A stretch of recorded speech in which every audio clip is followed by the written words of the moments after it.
தகுதிக்கு இல்லாத ஒருவரை ஆளுநராக ஆக்கியவருடைய விளைவு முதல் பலன். இரண்டாவது, அந்த ஆளுநர் பொம்மலாட்டத்துக்குரியவர் RSS சார்ந்த ஆளுநர். ஏனென்றால் அவர் ஆளுகிறார், டெல்லி ஆட்டிவிக்கிறார்.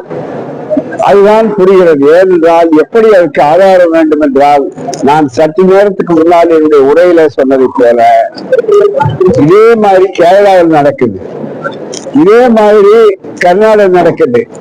எந்த பிஜேபி ஆளுகின்ற மாநிலத்திலே இல்லை என்று சொன்னால் இது ஆளுநர்களுடைய சண்டித்தனம் மட்டுமல்ல, அது ஒரு பகுதி. இன்னொரு பகுதி, அவர்களுக்கு சாவி கொடுத்து இப்படியெல்லாம் மக்களால் தேர்ந்தெடுக்கப்பட்ட ஒரு ஆட்சியை அழிப்பதற்கு, மாற்றுவதற்கு நீங்கள் சில்லறை விஷமத்தனத்தையும் சண்டித்தனத்தையும் செய்யுங்கள் என்று அவர்களுக்கு அறிவுறுத்தப்பட்டிருக்கிறது அர்த்தம். இது அரசியல் சட்டத்தினுடைய நடைமுறைக்கு மிக மிக எளிதான ஒன்று.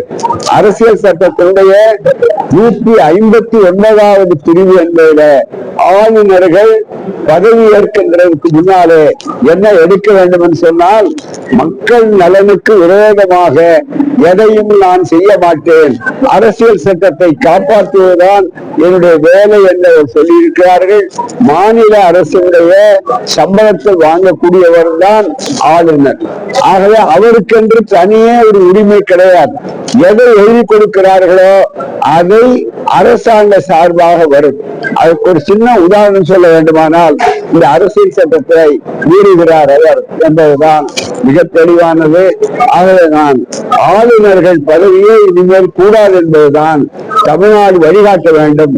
ஆளுநர் பதவி என்பது முழுக்க முழுக்க மத்திய அரசு என்ற ஒன்றிய அரசுக்கு ஒரு கொடுங்கரமாக, ஒரு கருவியாக பயன்படுத்தப்பட்டிருக்கிறது. இது அரசியல் சட்டத்தினுடைய அடித்தளத்தையே, அடிக்கட்டுமானத்தையே உருக்குலைக்கின்ற ஒன்று.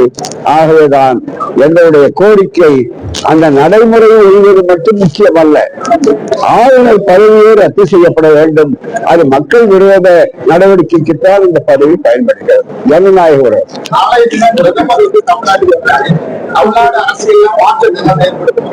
நாளைக்கு பிரதமர் வர்றதுல எதுவும் மாற்றத்தை ஏற்படுத்துமான்னு கேட்கிறேன். நாளைக்கு பிரதமர் வர்றது தமிழ்நாட்டுக்கு மாற்றத்தை ஏற்படுத்துமான்னு கேட்கிறேன். பெரிய மாற்றம் ஏற்படும் பூ வியாபாரத்துல.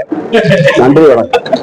நிறைய மாலைகளை கொட்டுவார்கள், நிறைய பூ வியாபாரம் நடக்கும். ஆகவே நல்ல மாற்றம் ஏற்படுகிறோம். விலை குறைந்த விலையில் ஏற்படும், மல்லிகை உட்பட அதிக விலை ஏற்படும், பெரிய மாற்றம் ஏற்படும். நன்றி.